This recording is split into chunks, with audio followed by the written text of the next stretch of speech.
I remember I was 13, I was in the car with my parents, and I was listening to Jagged Little Pill, and I remember hearing, I think it was like Perfect was the first one that I listened to, and I was like, oh my God, and I remember, I went and told my music teacher like a couple days after, I was like, people can write songs like that, like you can say stuff like that, and the song would be so honest and like vulnerable like that, and I just remember like having my mind blown, and I just like completely looked at music and songwriting in a different way. Wow. Yeah. And what was it about that song? Was it the perfectionism theme, or was it just the idea of stream of consciousness? Or I mean, I just think that's something that me and all of my friends had felt so acutely for so long, and I'd never heard somebody talk about it, even in general in conversation, you know, and definitely never in a song that's like, you know, so popular in popular culture. So that was, it's just mind blowing, and just like love how you're so honest and talk about stuff that, you know, normally isn't talked about in songwriting.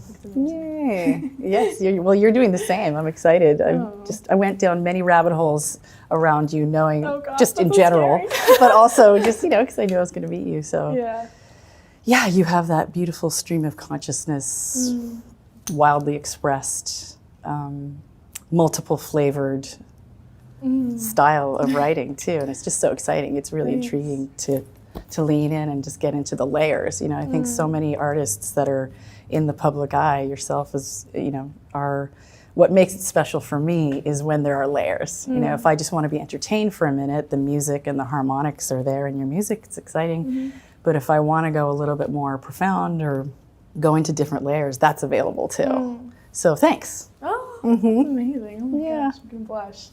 I just also think it's like so, it's really like hard to like sing about what you sing about sometimes too. Maybe it's not hard for you, but just like as a listener, I was like, oh my God, you must be like so brave to have to like talk about stuff that's so vulnerable. So I don't know what your process is like around songwriting. For me, when I first write it, it's just for myself. It's me alone in a room. And then when it's shared publicly, it's no longer mine, actually. It's still my story, and I'm really intrigued when I hear other people's interpretations of it, because sometimes it's a direct match to what my experience was. Other times it has nothing to do with where I was coming from. It's just been beautifully co-opted by whoever's listening. But the process does start with it just being, it's very intimate, literally alone, physically. So, you know, a lot of people have said to me very generously, like you just did, like, wow, that's so brave. And I wonder what part of it is brave, because I guess the sharing of it publicly, in theory, is brave. It just doesn't feel brave to me. It just feels like a mandatory experience, to the point where if I'm not doing that, if I'm not expressing myself in that way, I'd probably get sick really fast. What about you? When is it a mandatory thing? Like if you're not writing or moving or expressing or designing, do you start eating your own hand, or like how does that work for you? How's your process? I write all the time. Like try to write every day. I think it's just so important. I really love what you said about that. That I didn't think that it was brave. That's actually so interesting to me. But yeah, I'm Does it feel brave when you're doing it? Do you feel like, wow, I'm brave, or are you no, just? I think I'm the same way as I write solely for myself. I think if I try to like sit down at the piano and be like, I'm gonna write a song that everyone likes and that like resonates with people. It's too head. Oh no, it's never any good. A disaster. Just like try to write songs for like therapy for myself and try to like make sense of all of the, you know, feelings that are going on in my head, or you know, even if it's not that, then like to tell a story that interests me. I've been really trying to put out songs and like not, you know, realize that it's not mine anymore. I think that's super important, like what you were talking about, and try to not take, you know, other people's experiences or projections onto it personally, because that's, you know, that's the point of art. And like, can't tell you how many like songs that I've listened to and been like, oh my gosh, that artist like totally wrote it for me in my situation. They never did, you know what I mean? But, no, like, they did. No, they did, 100%, right? Yeah, they knew every minutia of what I was going through. But like, you know, that's what's beautiful about art, is like it's like you can just fill in the gaps with pieces of your own life, and that's what's so beautiful about it. And I think by like trying to feel like you can control what people, you know, project onto it, it just loses its magic. Yeah, and it's, I feel like people in the public eye, and artists in particular, are social activists by mistake, because we're these screens upon which people project everything. They project light, they project what's wrong, they project what they hate. And my dad told me when I was really young, I think I was maybe 7, He said, "Sweetheart, there's three ways people will perceive you in the world. They're going to love you and you can do no wrong. They're going to hate you and you can do no right, or they just won't give a shit." And he's like, "It's going to be one of those three. So enjoy." Oh my God. So I know I've kept that in mind, because there are ultimately people who are close to us. We want to feel seen and understood, and of course, to some degree.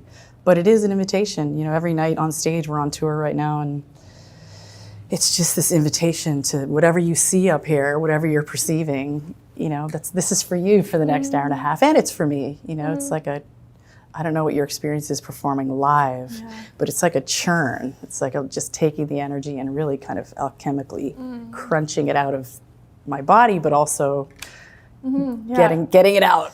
That's funny you say that. I've really never played a proper show before in my life, which is kind of strange because I put out my record in quarantine. Right. So, how was that? Yeah. Honestly, I kind of loved it. I put out my first song, which did really well, and I didn't expect any of that sort of success so early on. And I think had I not just been doing the same thing that I had always been doing and writing songs in my bedroom, maybe I would have gotten a little more in my head about it than I did. And so it was really nice to just have that freedom to be like, you know what, I'm just gonna do the same thing I've always been doing, and I'm gonna put this out and be wearing sweatpants.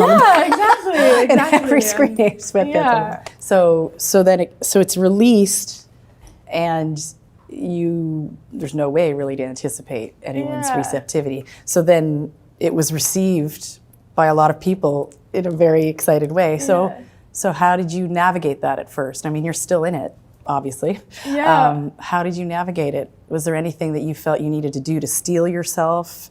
Because there's a lot of energy. I mean, we can talk about fame for days, but the idea of being looked at alone is already outside of the animal experience. Of course. I think about that on stage, while being on camera, any award ceremony or whatever it is. Yeah. As an animal, we're constantly checking every room, where's the saber-toothed tiger? Am I safe? Am I safe? So all of a sudden, thousands.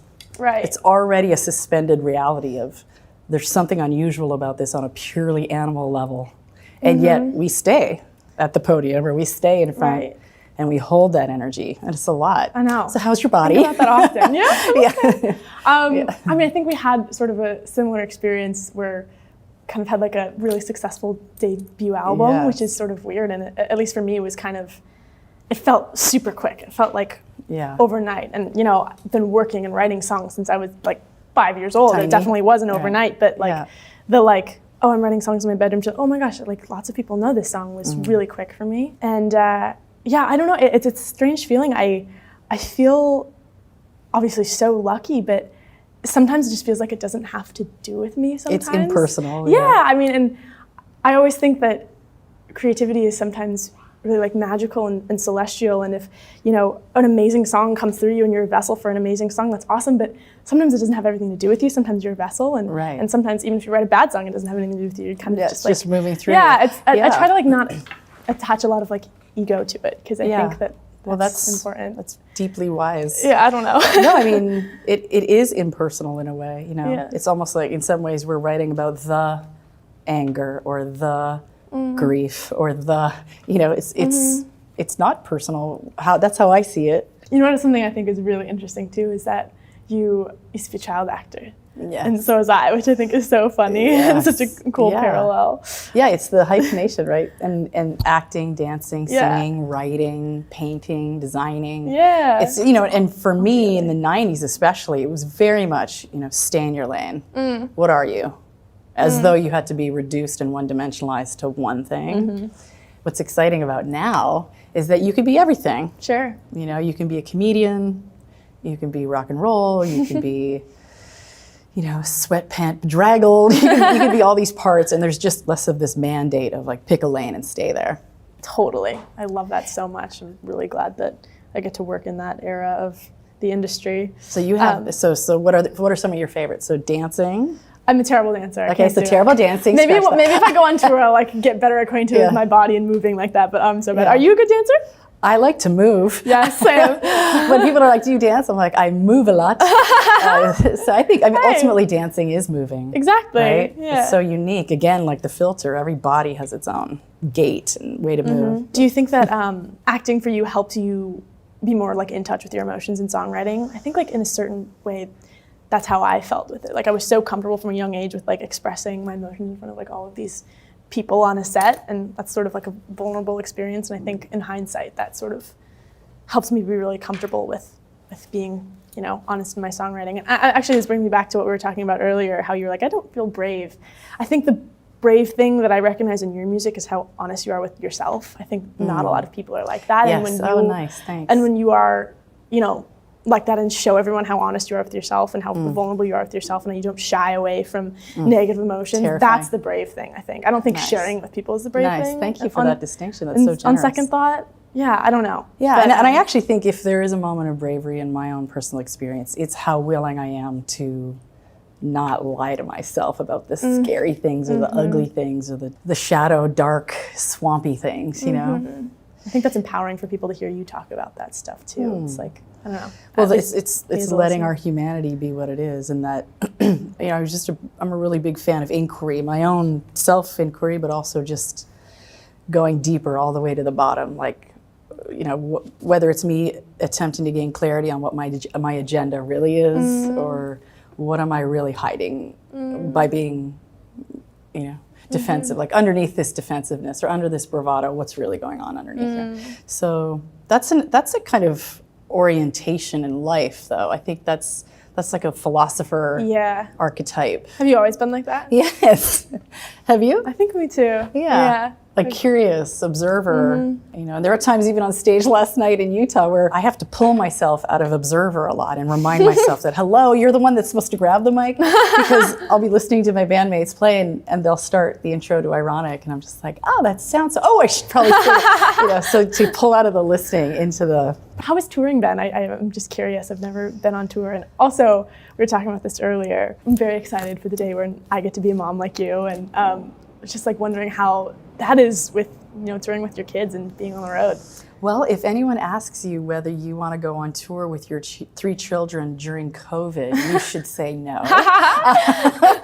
Hell no, in fact. Touring is the greatest. And I've been touring on and off since I was 15 years old. And I am a bona fide road dog. Yeah. Like an alley cat road dog constitution of, you need me to sleep in that corner, I'll sleep in that corner. Let's just keep doing this. Put me in the ring, coach. So I think it's a kind of animal that loves traveling to that degree, a different country, a different city every day. But I like camping. So I often ask, like, would that person go camping with me? You know, would they be able to grab the canoe even if they had a blister and they were bleeding? Would they still be able to, like, get up the mountain with me? You know, I think in terms of that a lot. So touring is like that for me.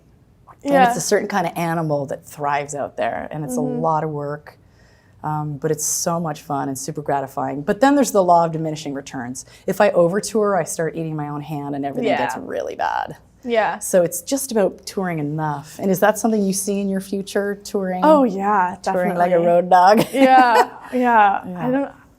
I'm curious to see how that's going to work for me. I think I'm very like energetically sensitive sometimes, and I can imagine that being a sort of weird environment to acclimate yourself to.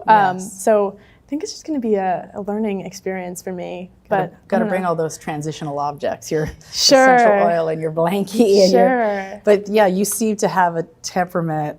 I mean, I don't know you that well. I just met you, but you seem to have that highly sensitive, empathic temperament, which, you know, just means there's a couple of extra considerations around high travel. And for me, it's just being exposed to that many humans with that many different energies.